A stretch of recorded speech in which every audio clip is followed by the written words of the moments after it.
جاب هذا موضوع مرة مهم، اللي هو فجوة الأعمار، اللي هو الفرق بين الأجيال. الفرق في إيش؟ في كل شيء، في أسلوب حياتهم، في طريقة استقائهم للمعلومة، في اللغة اللي بيستخدموها والمفردات والمصطلحات، في كل شيء في فجوة. وهذه الفجوة هي من أكبر الفجوات في العصر الحالي.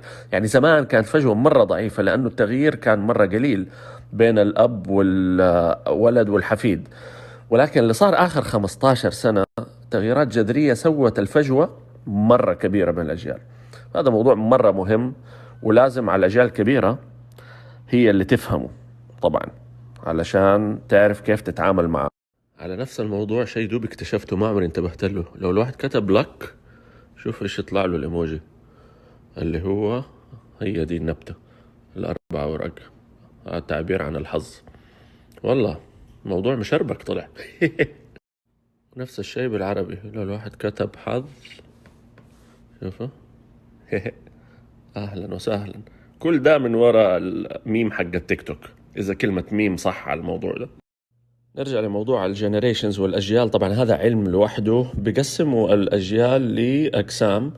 ففي سايلنت جنريشن اللي هم مولودين أيام الحرب العالمية الثانية، البيبي بومرز اللي طلعوا بعد الحرب العالمية الثانية، اليوم من سنة 46 إلى 64.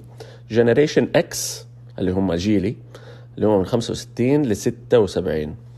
الميلينيال جنريشنز أو يسموهم جنريشن واي، اللي مواليد إلى 93. بعدين في جنريشن زي اللي هم مولودين من 1994. هذه الجنريشن اللي ما تعرف الحياة بدون إنترنت، من أول ووعي على الدنيا وهم في إنترنت، في جوالات.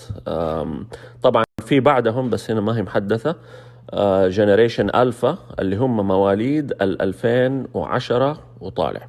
فهذا العلم بيبحثوا في كل جنريشن إيش الصفات حقته، إيش الفرق. فلما بيبحثوا في الصفات بيلاقوا أنه أكبر فجوة بين الأجيال، يعني الفجوة بين الأجيال دول، الفرق بين الأب والابن في الأجيال دول في فروقات ما في شك، ولكن محدودة بالنسبة للفجوة بين الاثنين دول.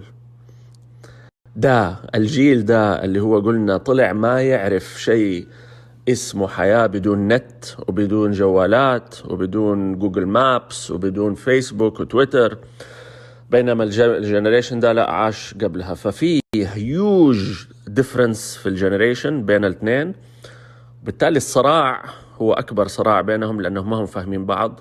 وهذا دور زي ما أقول دائما على الأهل أنهم يفهموا أولادهم والجيل الجديد اللي هم عايشين فيه، ولغتهم وأسلوب حياتهم وأفكارهم ومعتقداتهم ومنطقهم في التفكير، الأشياء اللي كانت تقنع الجيل ده وتقنعني أنا